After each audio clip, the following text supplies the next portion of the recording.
The second technology box we have deals with how we compute values of the random variable when we have a random variable with a normal distribution. And as we look at some problems, we're going to see the difference between these two.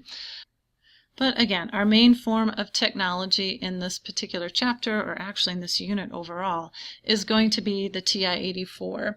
Again, it's just as fast to compute them on the calculator as it is on the computer, and the calculator is just easy to have available anywhere, and you don't need internet access to use it. So we, again, would first push second variables to open that distribution menu, but in this case now, we want the inverse normal function. So we would push 3 to pick inverse norm, and again you would have one of the following two screens depending on whether you have the old operating system or the newer one.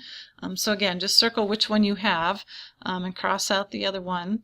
The newer system's nicer because you don't have to guess as to what it's waiting for. So on the screen on the left, if yours looks like that, you just have a blinking cursor and you're supposed to know what it's waiting for. It's waiting for an area and a mean and a standard deviation.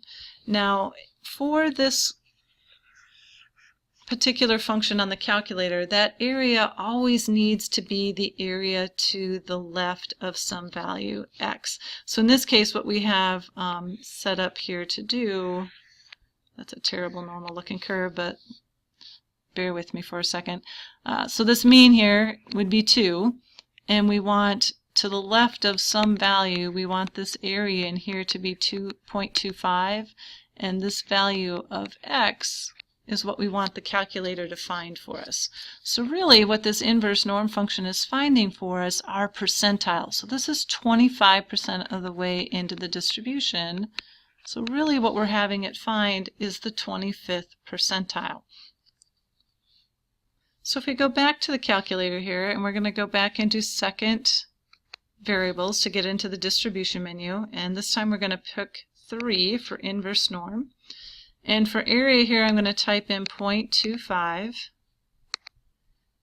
and the mean given on your textbook page there was 2 and the standard deviation was 1, and then we would highlight paste and hit enter.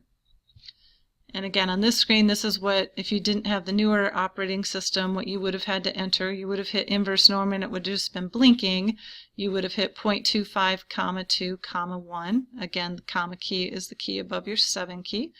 And we push enter to have it compute. Okay, so this gives us the number 1.33 about, if we round that off, which means this 25th percentile, this value of x that we were looking for that was 25% of the way into the distribution, would be about 1.33, and then whatever units our data set had. Okay. So the note at the bottom is important, but again, we will be always using the calculator for these. So but the calculator always needs that area to be in the left tail. It is set up to compute percentiles. So if you've been given an area to the right of, let's say, 0.1, so let's say we have a normal curve, and to the right of some x value, this area is 0.1. The calculator needs the area to the left of that. Well, the total area has to be 1, so that means the area to the left here must be 0.9. This really looks like a 0.2 in here, so that's supposed to be a 0.1. Okay, so this total area here is supposed to be 1. So in using the inverse norm feature on the calculator for this one, inverse norm, that first input would need to be a 0.9, and then whatever mean and standard deviation we were given on the problem. So again, this is where context is going to become important. When they give us the number and they say, you know, we want the top 10%, if we're looking at tests on a score, the top scores are at the upper end. But if we're looking at runners' times, and our top runners are the bottom times, the faster times, the lower numbers.